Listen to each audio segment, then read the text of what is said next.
Good day, everyone, especially to you, Ma'am Samantha. I am King Ruben Molsindajo, and I am from Bachelor of Secondary Education, major in English, second year, Section A. And this is my video presentation of showing 5 activities that will promote multilingualism in the classroom. So, without any further start with the first thing that we should improve.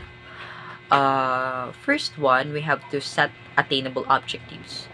When you're just starting out with your class, you should think about creating reasonable goals for your students. It would be motivating to let students know where they are in their learning process and where they could be at the end of the program. That is why you should really set attainable objectives. It's critical that these objectives are realistic in order to prevent giving someone false hope. Some students may be taking a language course to help them prepare for college. So if their students are having trouble writing essay, it would be wise to turn to college essay services where they can be certain of high quality writing and prompt delivery. So it's really crucial to set attainable objectives to students in order for them to set that is one key to promote multilingualism in the classroom. You should set first what is the objectives. You have to set first objectives in your students so that they will be able to know what they are, what is the end of the learning process, what are their goals. Second one is to maintain your learning flexibility while creating learning phases of the project. You may want to consider adapting a learning process to meet the student's requirements. While the goals may stay the same, there is generally more than one means to get there. So it's really great that you maintain learning flexibility. You are open to any other projects that will be great in putting it would be nice to be in your way of teaching. You have to be flexible in your learning process in order for your students to attain to become much more effective in attaining your objective. The third one is to arrange your group session. It would be beneficial to establish group sessions in which students can engage in native speakers. So, one way to promote multilingualism in the classroom is also, of course, uh, encouraging them or promoting collaboration with native speakers.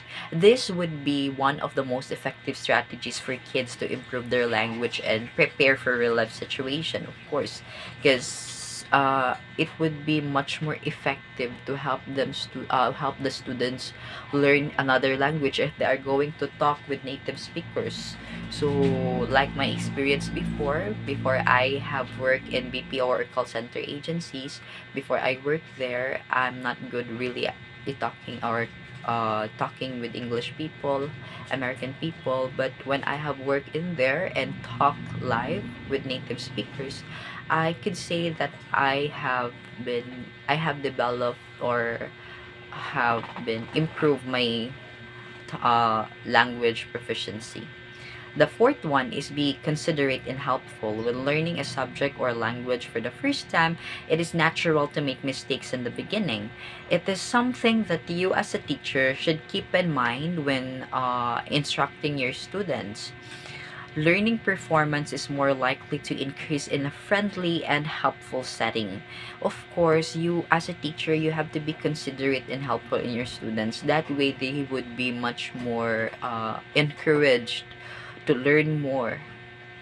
As a matter of showing support, a teacher should exhibit an open openness to answer any sort of question, including stupid ones, because uh, it would be, according to studies, friendly classroom produces much more knowledgeable students.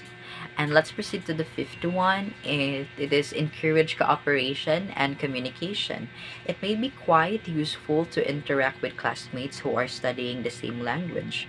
A fellow student may be more aware of the difficulties that another student is encountering in their learning process. So you'll be able to provide helpful advice. So one way to promote multilingualism in the classroom is to encourage cooperation between students and also between you and your students as a teacher.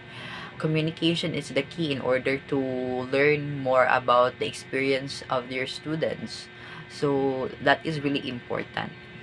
So I think that is all for today. Thank you very much for listening, ma'am. Thank you very much for watching, and you have a great